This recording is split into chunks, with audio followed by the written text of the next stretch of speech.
Hello students, welcome to Focus Tutoring. So in this session வந்து 12th standard accountancy students-க்கு so total accounts-ல 12th book-ல பாத்தீங்கன்னா உங்களுக்கு 10 chapters cover ஆயிருக்கும். So அதுல first chapter என்ன அப்படினா accounts from the incomplete records. Incomplete records அப்படினா ஒரு ப்ராப்பரா மெயின்டைன் பண்ணாதத பேர் தான் வந்து incomplete records அப்படினு சொல்வாங்க. So அதுல இந்த chapters-ல பாத்தீங்கன்னா மொத்தமா உங்களுக்கு 7 topics cover ஆயிருக்கும். So இந்த 7 topics என்ன அப்படினா first வந்து நம்ம statement of profit and loss அது either profit இல்ல loss அப்படினு கண்டுபிடிக்கிறது. So அது வந்து first type. Second வந்து பாத்தீங்கன்னா உங்களுக்கு statement of affairs பாப்போம். Third வந்து பாத்தீங்கன்னா format of total debtors account அதாவது total sales கண்டுபிடிக்கிறதுக்கு total debtors account யூஸ் பண்ணுவோம். அதே போல total creditors usually purchase கண்டுபிடிக்கிறதுக்காக then bills payable account and bills receivable account and finally வந்து final accounts நம்ம பார்க்க போறோம். சரியா? So first நான் அதுல வந்து உங்களுக்கு statement of profit and loss நம்ம இன்னைக்கு செஷன்ல பார்க்கலாம். So அதுல statement of profit and loss கண்டுபிடிக்கிறதுக்கு சில இங்க வந்து நான் ஒரு ஃபார்மட் எழுதிருக்கேன் பாருங்க. சோ அந்த ஃபார்மட் ரொம்ப ஈஸி பை ஹார்ட் பண்றதுக்கு ரொம்ப சிம்பிளாவும் கூட இருக்கும். சோ கொடுத்திருக்கிற என்ட்ரிஸ் அப்படியே ஆட் அண்ட் லெஸ் தென் பண்ணிட்டு வந்தோம்னா ஆன்சர்ஸ் ஈஸியா ஃபைனல்ல profit and loss நம்மனால எழுதிர முடியும். So capital at the end of the year அதாவது end of the year அப்படினா closing capital அர்த்தம். அது அந்த வேல்யூவோட அடிஷனல் drawings ன்னு கொடுத்திருப்பாங்க. அதாவது add the drawings ன்னு கொடுத்திருப்பாங்க இல்லையா? சோ அந்த drawings வேல்யூவை நம்ம என்ன பண்ணனும் அப்படினா ஆட் பண்ணனும். சோ இங்க இருக்கிற வேல்யூவோட இந்த drawing வேல்யூவை ஆட் பண்ணி சோ இங்க வந்து நம்ம வேல்யூ வந்து போஸ்ட் பண்ணுவோம். சோ அந்த வேல்யூவோட என்ன பண்ணுவோம் அப்படினா less additional capital introduced. So உங்களோட क्वेश्चनல additional capital introduced during the year னு கொடுத்திருப்பாங்க. சோ அந்த வேல்யூ வந்து நீங்க கண்டுபிடிச்ச வேல்யூவோட மைனஸ் பண்ணி எழுதணும். கிடைக்கிற ஆன்சருக்கு பேர் தான் வந்து என்னன்னா adjusted closing capital. சரியா? நம்ம இந்த ரெண்டு வேல்யூஸையும் மைனஸ் பண்ணி கிடைக்கிற வேல்யூக்கு பேர் தான் adjusted closing capital. அந்த வேல்யூவோட என்ன கம்மி பண்ணனும் அப்படினா லெஸ் பண்ணனும். எந்த வேல்யூவை ஓபனிங் கேபிட்டலை லெஸ் பண்ணனும். சரி, இதுல இப்ப profit or loss எப்படி கண்டுபிடிக்கிறது அப்படினா நமக்கு இங்க ஒரு வேல்யூ அதாவது நம்ம இங்க adjusted closing capital ஓட value greater than opening capital ஓட வேல்யூ இருந்தது அப்படினா yes it is a கண்ண மூடிட்டு எழுதலாம் yes it is a profit ன்னு எழுதலாம். சரியா?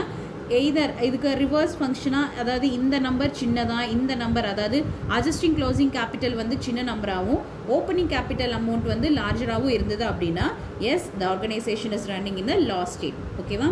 சோ அப்ப வந்து loss ன்னு அப்போ நம்ம வந்து என்டர் பண்ணுவோம். சரியா? சோ இப்போ பாருங்க கீழ எக்ஸாம்பிள் illustration number 1 ஓட क्वेश्चन நான் இங்க எழுதி இருக்கேன். capital at the beginning of the year. Capital at the beginning of the year அப்படினா opening capital ன்னு அர்த்தம். சரியா? அதனுடைய அமௌண்ட் எவ்வளவு கொடுத்திருக்காங்கன்னா 2 lakhs கொடுத்திருக்காங்க. Next capital at the end of the year அப்படினா உங்களுக்கு என்ன அர்த்தம்னா closing capital. சரியா? அதனுடைய வேல்யூ வந்து 3,50,000 கொடுத்திருக்காங்க.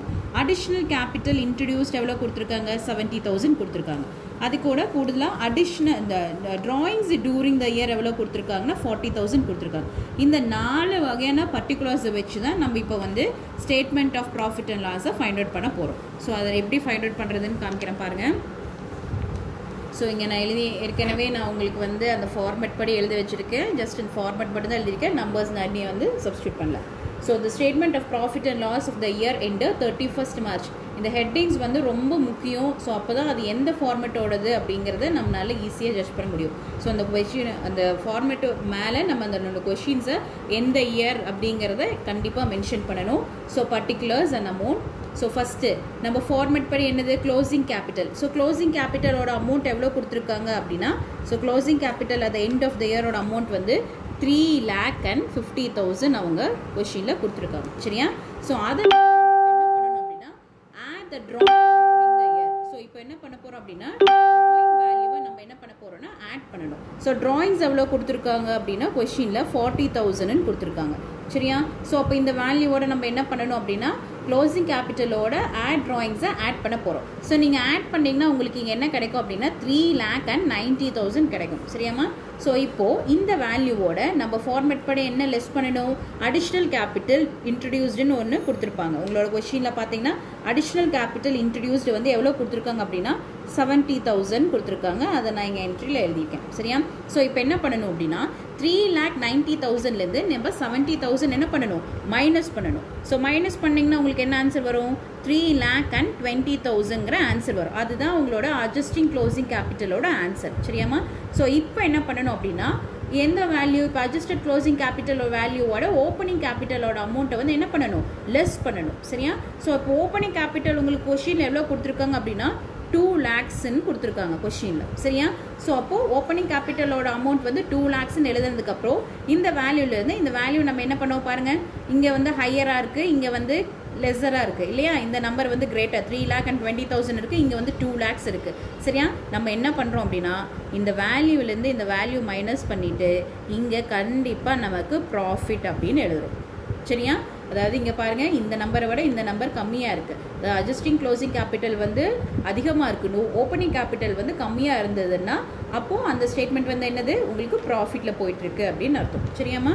நெக்ஸ்ட் அடுத்தது இல்லஸ்ட்ரேஷன் நம்பர் 2 பாருங்கள். இல்லஸ்ட்ரேஷன் நம்பர் 2லேயே நான் உங்களுக்கு மென்ஷன் பண்ணி இங்கே எல்லாமே எழுதியிருக்கேன், கொஷின்ஸ் எழுதியிருக்கேன். ஸோ அதை எப்படி போஸ்ட் பண்ணுறதுன்னு பார்க்கலாம். சரியா? ஸோ இப்போ நான் போஸ்ட் பண்ணுறது எப்படின்னு காமிக்கிறேன். ஃபஸ்ட்டு நான் இங்கே எதுக்கும் ஃபார்மேட் நான் எழுதிட்டேன். So closing capital as on closing capital வந்து எவ்வளோ கொடுத்துருக்காங்க உங்களுக்கு இங்கே பாருங்கள் கொஷினில் க்ளோசிங் கேபிட்டலோட அமௌண்ட் எவ்வளோ கொடுத்துருக்காங்க, 1,50,000 கொடுத்துட்டாங்க. ஸோ 1,50,000 நான் என்ட்ரி போட்டேன்.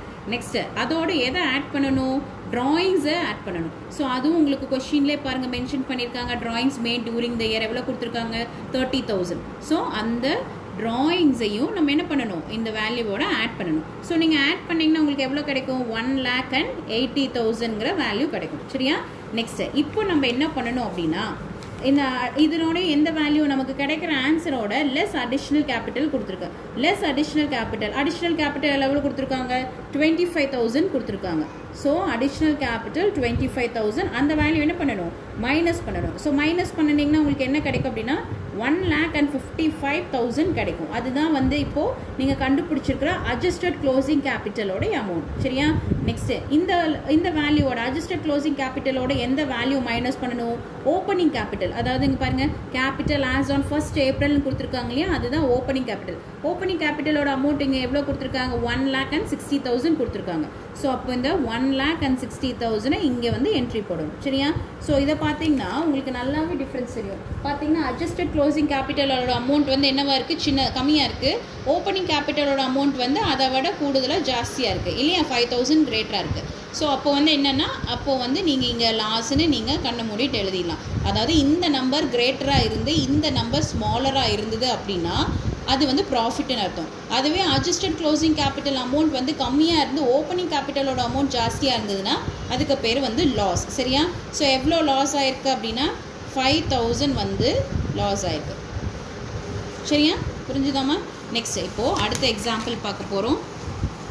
பாருங்கள், அடுத்த எக்ஸாம்பிளோட ஸ்டேட்மெண்ட்ஸ் இங்கே பாருங்கள். பர்டிகுலர்ஸ் நான் இங்கே ஏற்கனவே எழுதியிருக்கேன். க்ளோசிங் கேபிட்டலோட அமௌண்ட் வந்து 1,90,000. Additional capital introduce during the year எவ்வளோ கொடுத்துருக்காங்க, உங்களுக்கு அடிஷ்னல் கேபிட்டல் வந்து 50,000 கொடுத்துருக்காங்க. Drawings made during the year எவ்வளோ கொடுத்துருக்காங்கன்னா 30,000 கொடுத்துருக்காங்க. ஓப்பனிங் கேபிட்டல் வந்து இந்த கொஷினில் உங்களுக்கு கொடுக்கல. ஸோ நம்ம என்ன பண்ணணும், இப்போ நம்ம தான் ஓப்பனிங் கேபிட்டலை கண்டுபிடிக்க போகிறோம். சரியா? So loss of the year, ஆனால் அது வந்து கொஷினில் லாஸ்ன்னு சொல்லி அவங்க மென்ஷன் பண்ணிட்டாங்க. ஸோ அப்போ loss for the year ending 31/3/2019 value எவ்வளோ கொடுத்துருக்காங்கன்னா 40,000. ஸோ இப்போ நம்ம என்ன கண்டுபிடிக்கணும் அப்படின்னா இதில் ஓப்பனிங் கேபிட்டலோட அமௌண்ட் எவ்வளோன்னு கண்டுபிடிக்கணும். பாருங்கள், statement of profit and loss for the year end 31st March 2019 எழுதிட்டேன். ஃபார்மேட் படி க்ளோசிங் கேபிட்டலோட அமௌண்ட் எவ்வளோ கொடுத்துருக்காங்க, உங்களுக்கு 1,90,000 கொடுத்துருக்காங்க. சரியா? அதோட எந்த வேல்யூ நம்ம இப்போ ஆட் பண்ணணும், drawings made during the year. So ட்ராயிங்கோட அமௌண்ட் இங்கே எவ்வளோ கொடுத்துருக்காங்க, 30,000 கொடுத்துருக்காங்க. ஸோ என்ட்ரிக்கு நேரம் 30,000 எழுதியாச்சு. ஸோ இந்த வேல்யூ நீங்கள் ஆட் பண்ணணும். க்ளோசிங் கேபிட்டலோட ட்ராயிங் வேல்யூ ஆட் பண்ணிங்கன்னா உங்களுக்கு என்ன கிடைக்கும் அப்படின்னா 2,20,000 கிடைக்கும். சரியா?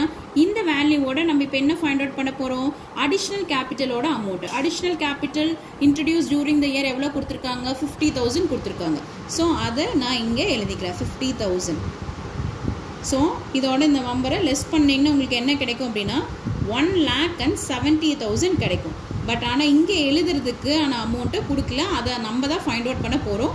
பட் ஆனால் என்னென்னு கொடுத்துருக்காங்க, ஸ்டேட்மெண்ட்டில் லாஸ்ன்னு சொல்லி கொடுத்துருக்காங்க. ஸோ லாஸ் வந்து எவ்வளோ லாஸ்ன்னு சொல்லியிருக்காங்க, 40,000 வந்து லாஸ் ஆயிருக்கு அப்படின்னு சொல்லியிருக்காங்க. சரியா? ஸோ அப்போது நான் ஏற்கனவே என்ன சொன்னேன், அதாவது அட்ஜஸ்டிங் க்ளோசிங் கேபிட்டலோட அமௌண்ட் வந்து கிரேட்டராக இருந்து ஓப்பனிங் கேபிட்டல் அமௌண்ட் வந்து கம்மியாக இருந்தது அப்படின்னா அந்த ஆர்கனைசேஷன் வந்து ப்ராஃபிட்டில் போயிட்டு இருக்கு அப்படின்னு அர்த்தம் இல்லையா?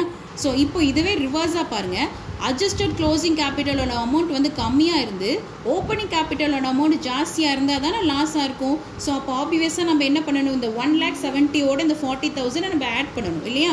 ஆட் பண்ணால் தான் இங்கே ஹையர் அமௌண்ட் கிடைக்கும். ஸோ அப்போ 1,70,000ஓட இந்த 40,000 நீங்கள் ஆட் பண்ணிங்கன்னா உங்களுக்கு என்ன கிடைக்குங்க, 2,10,000 கிடைக்கும். சரியா?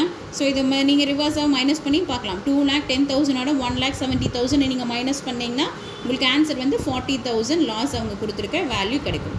சரியா?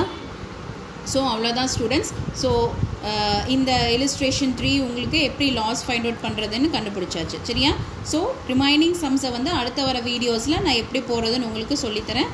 இதுவரை நம்ம சேனலை சப்ஸ்கிரைப் பண்ணாத ஸ்டூடெண்ட்ஸ் சப்ஸ்கிரைப் பண்ணுங்கள். ஸோ அப்போ தான் நம்ம எடுக்கிற வீடியோஸ் அப்பப்போ உங்களுக்கு அப்லோட் ஆகும்.